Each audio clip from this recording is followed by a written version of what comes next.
Bueno, bienvenidos a la sesión del día 11 de junio del 2020. Vamos a continuar con el material que hemos venido viendo, que tiene que ver principalmente con las propiedades de la función logaritmo, y también queremos hablar de otros resultados importantes.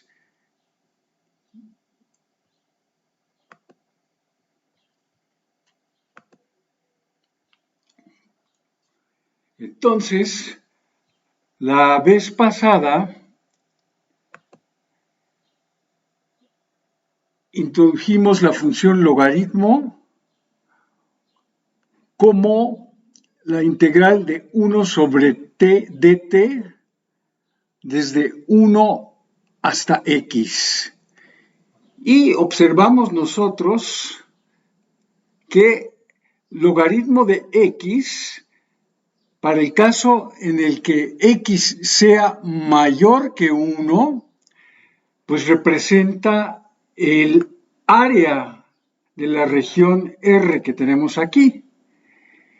Mientras que si x es mayor que 0 pero menor que 1, entonces al usar la definición del logaritmo de x nos queda la integral de 1 a x. Pero aquí x ahora es un valor menor que 1. Entonces, pues nos conviene reescribir esta integral como la integral desde x hasta 1. Pero al hacer eso, pues tenemos que poner un signo menos para compensar esto. Y entonces, aquí claramente nos queda entonces menos el área de R. Queremos ver, pues como les decía yo, qué propiedades tiene esta nueva función que nosotros estamos definiendo. Pues así como estamos trabajando aquí, el dominio de la función logaritmo es de 0 a infinito. Bueno, vamos a ver algunas propiedades que tiene esta función. Pues derivando la función logaritmo de x obtenemos 1 sobre x, y para las x que están en este intervalo de 0 a infinito, pues esto siempre es positivo, de modo que estamos tratando con una función creciente. Si ahora encontramos la segunda derivada de la función logaritmo de x, pues obtenemos menos 1 sobre x cuadrada, y esto nuevamente es negativo, de modo que nuestra función es cóncava hacia abajo. Bueno, ahora, ¿qué pasa cuando x se aproxima a 0 por la derecha? ¿Y qué pasa cuando x tiende a más infinito? Bueno, pues vamos a ver.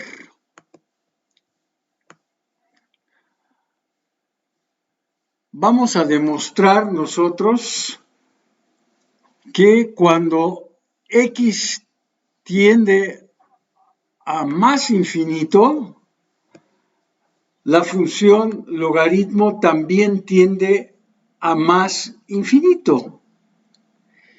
Y para eso basta que veamos nosotros que dado cualquier número m mayúscula positivo, podemos encontrar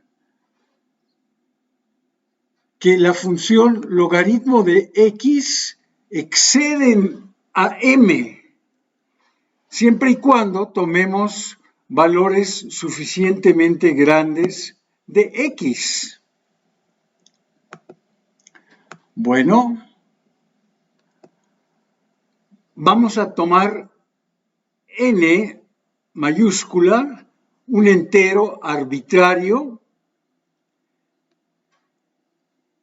y vamos a observar que entonces para x mayor que 2 elevado a la n,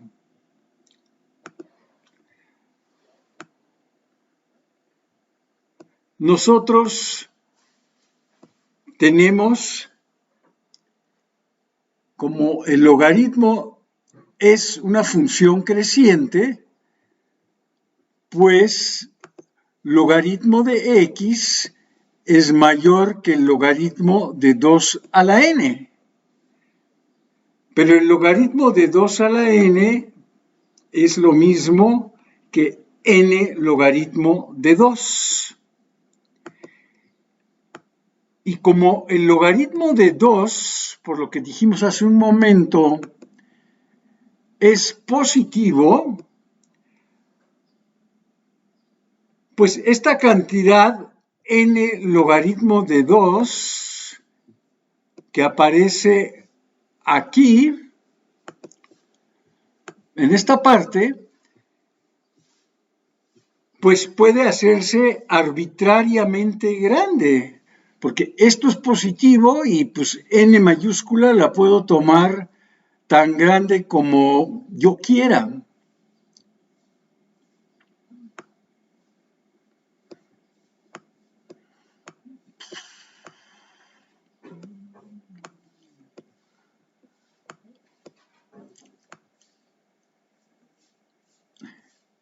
O sea, en particular, acuérdense que teníamos nosotros aquí un número m mayúscula, que hasta ahorita no ha intervenido. Ahora, dado este número m mayúscula, vamos a seleccionar n mayúscula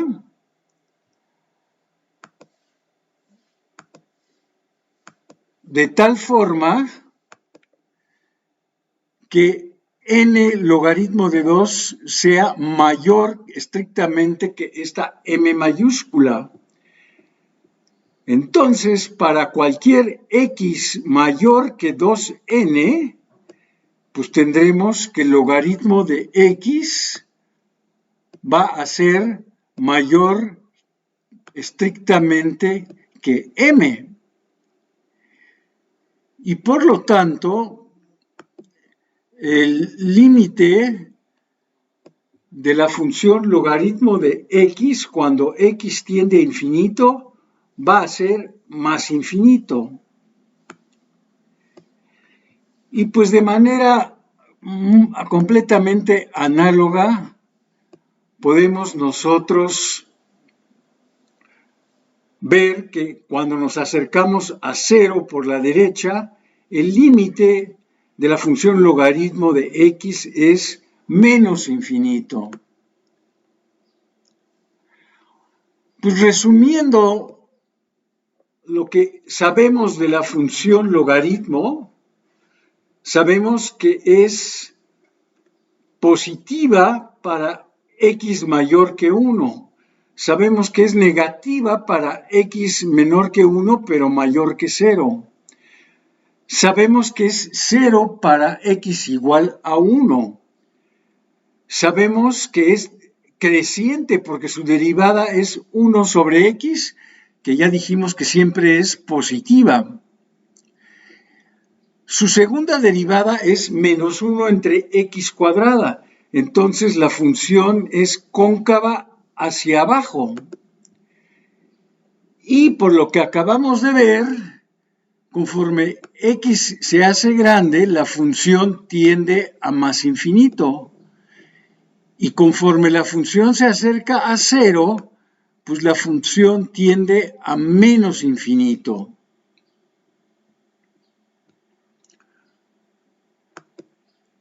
Bueno, esta tabla, que ya la hemos presentado muchas veces, pues una característica que tiene es que entre las funciones trigonométricas que tenemos en esta parte de aquí, pues no están las integrales de la tangente, ni de la cotangente, ni de la secante, ni de la cosecante. Como que no son integrales tan simples o tan básicas como estas que vemos acá. Vamos a ver una de ellas, vamos a ver la integral de la tangente de X.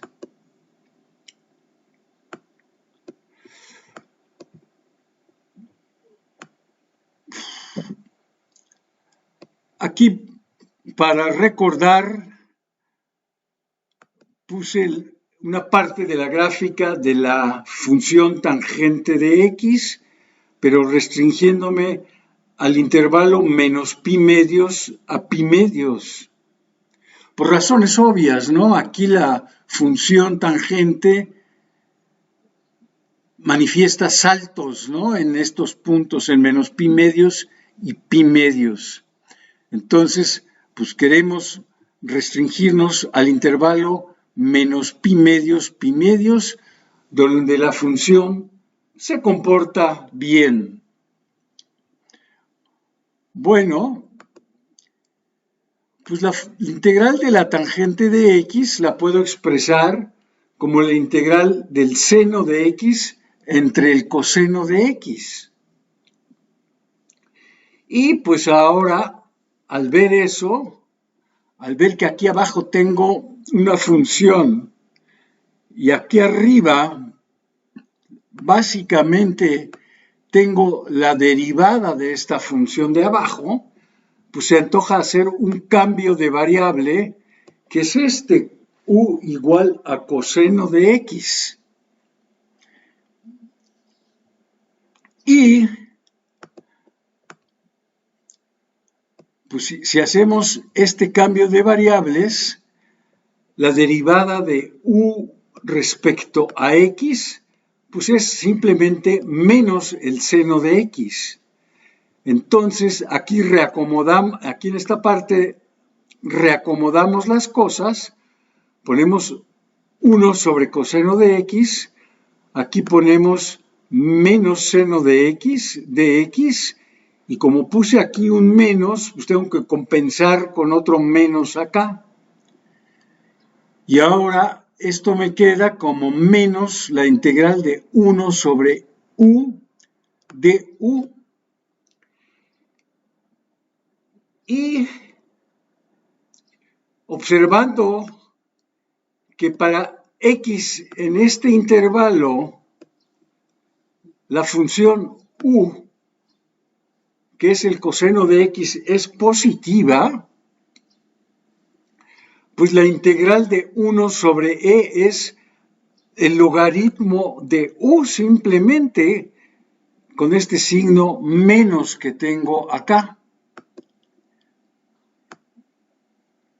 Y pues entonces, regresando a lo que es u, pues obtengo que la integral de la tangente de X es menos el logaritmo del valor absoluto del coseno de X más C. Y de manera completamente análoga se obtiene este resultado para la función cotangente. La integral de la cotangente es el logaritmo del valor absoluto del seno de X más C. Las otras que están ausentes, que son la secante de X y la cosecante de X, pues también las podemos hacer, pero necesitamos ahí valernos de un truco extra que ahorita en este momento pues no quiero discutir.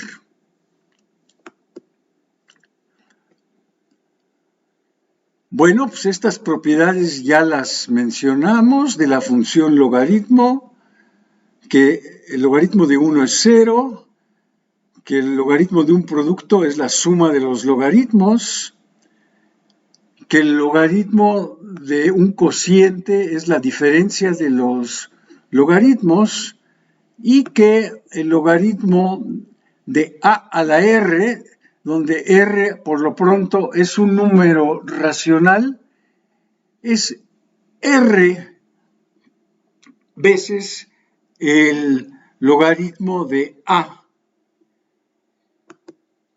Y pues la demostración de todas estas propiedades es muy similar, exceptuando la primera que es obvia, ¿no? El logaritmo de 1 pues es la integral desde 1 hasta 1 de la función 1 sobre t, y pues eso es simplemente 0, ¿no? Y para las otras demostraciones, lo que hacemos nosotros es usar repetidas veces que cuando dos funciones tienen la misma derivada, pues esas dos funciones esencialmente son la misma, salvo que difieren de una constante. Entonces, vamos a ver. Si yo tengo la función a por x aquí y la derivo, pues me va a quedar por la regla de la cadena primero 1 sobre ax. Y luego la derivada de lo de adentro, pues es a. Entonces me queda simplemente 1 sobre x. Si por otra parte derivo nada más el logaritmo de x, pues es 1 sobre x. Entonces, resulta lo que les decía, que la derivada de esta función y la derivada de esta otra función es lo mismo, es 1 sobre x. Pues entonces lo que ocurre es que la primera función, logaritmo de ax, es igual a la segunda función, logaritmo de x, más una constante. Y bueno, para determinar esta constante, pues podemos hacer x igual a 1. Pero si hago x igual a 1 acá, pues me va a quedar simplemente que el logaritmo de a es el logaritmo de 1 más c. Pero el logaritmo de 1 es 0, entonces me va a quedar que c es igual al logaritmo de a. Entonces, si sustituimos a c aquí arriba por logaritmo de a, pues me queda esta relación. Y finalmente, si hacemos x igual a b, pues entonces va a quedar que el logaritmo de a por b es el logaritmo de b más el logaritmo de a.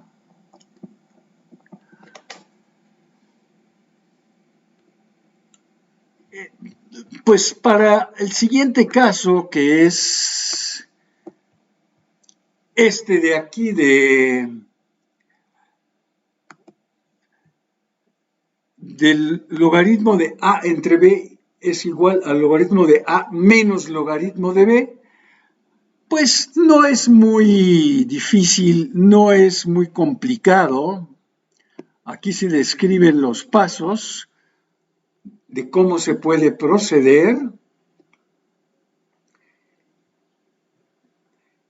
Y quiero llegar otra vez al No, o sea, no voy a hacer este de aquí, del 3, vamos a ir directamente al 4, que el logaritmo de a a la r es igual a r logaritmo de a. Pues aquí básicamente otra vez lo que hago es, por un lado, derivo el logaritmo de x a la r, y eso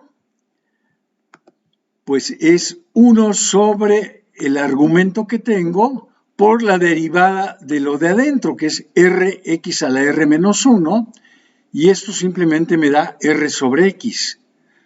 Por otro lado, derivo ahora r logaritmo de x.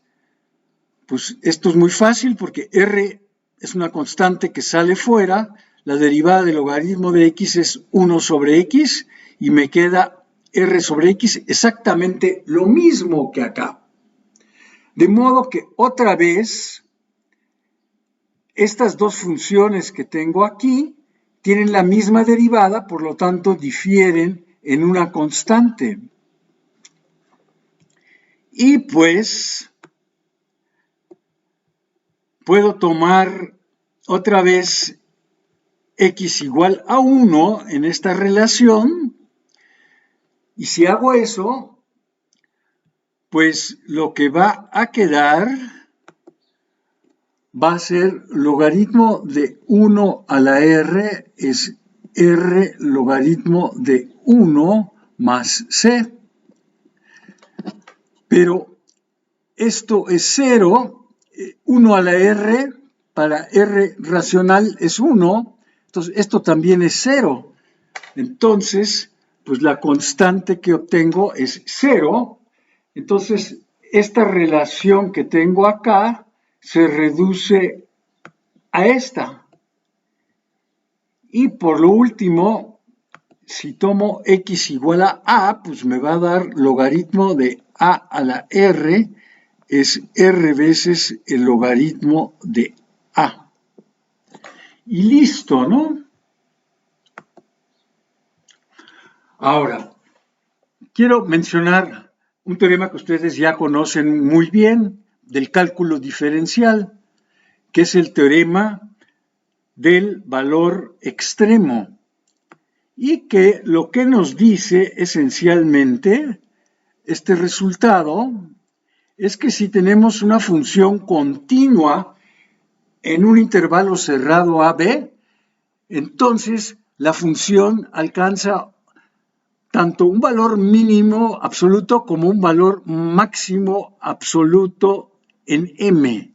Esto quiere decir que efectivamente existen dos puntos x1 y x2 en A con la propiedad de que f evaluado en x1 es m, f evaluado en x2 es m mayúscula, y tenemos que f se ubica entre m minúscula y m mayúscula para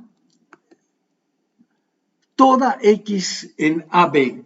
Entonces, este resultado ustedes ya lo conocen y lo damos por hecho. Y quiero aprovechar este resultado para demostrar que cuando tengo una integral de a a b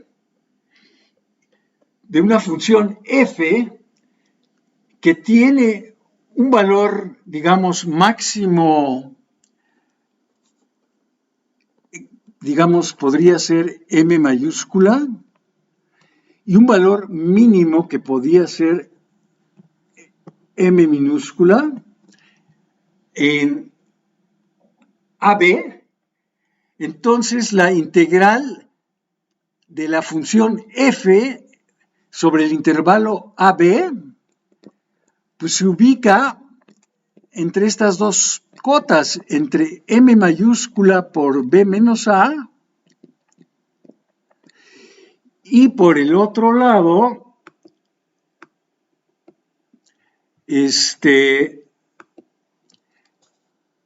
m minúscula por b menos a. Esto aquí es b.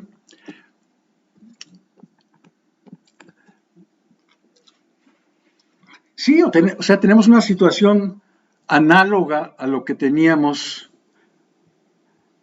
Y ahora, pues la demostración de esta regla es muy sencilla, porque empezamos escribiendo simplemente M minúscula por B menos A. Pues M minúscula, ¿qué es? Es el mínimo de F sobre el intervalo AB. Pues aquí lo único que hago es que el intervalo B menos A lo escribo de una manera más complicada, lo escribo como la suma desde K igual a 1 de delta XK. Recuerden ahí las sumas de Riemann, ¿no? Que aquí estoy pensando que dividí el intervalo, que tengo una partición del intervalo AB, y si yo sumo las longitudes de todos los subintervalos, pues obtengo B menos A. Ahora, este número que tengo aquí, el mínimo de F, que es M minúscula, pues es una constante. Y este lo puedo introducir dentro de la suma, lo puedo meter aquí. No pasa nada. Ahora,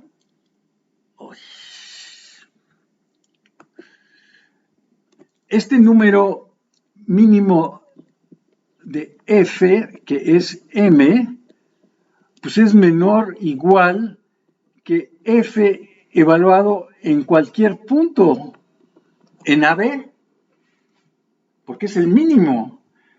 Entonces, si yo sustituyo aquí el mínimo por F evaluado en cualquier punto, CK, o en varios, aquí son varios puntos, ¿no? Porque K va variando de 1 a N, pues todos ellos son mayores o iguales que M.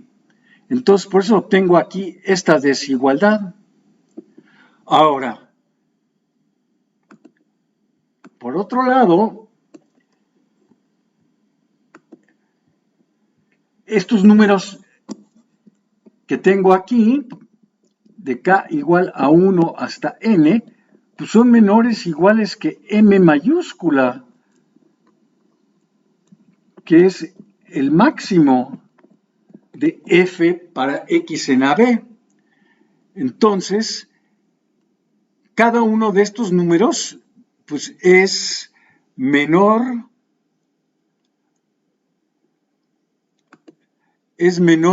que M mayúscula, que es el máximo de ellos. Y este número otra vez lo puedo, como es una constante, lo puedo sacar fuera de la suma. Y entonces me queda esto y bueno, la suma de todos estos incrementos pues simplemente es B menos A. Y entonces pues llegamos a que se cumple esta desigualdad. O sea, llegamos a que, a ver, vamos a mover esto. Llegamos a que M minúscula por B menos A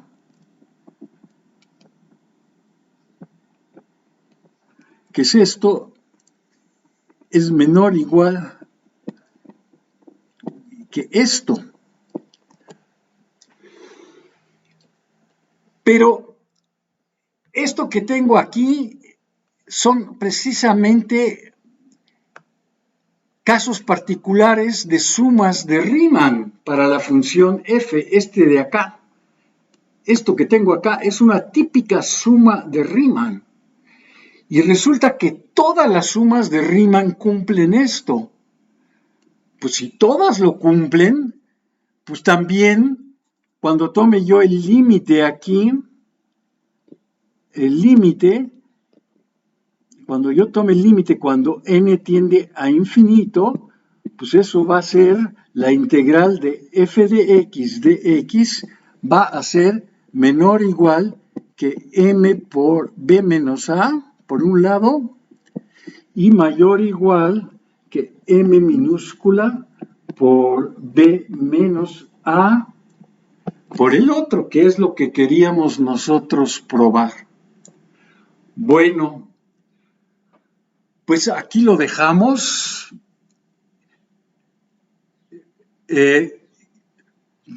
quiero que vean ustedes los resultados del examen, que ya finalmente tuve oportunidad de revisarlo. Si tienen dudas o quejas, pues comuníquense conmigo, por favor, porque pues no quiere decir que ya lo que tengo es definitivo, que no hay ningún error, que todo está contemplado, ¿no? Entonces, chéquenlo, por favor. Bueno, hasta mañana, que la pasen bien.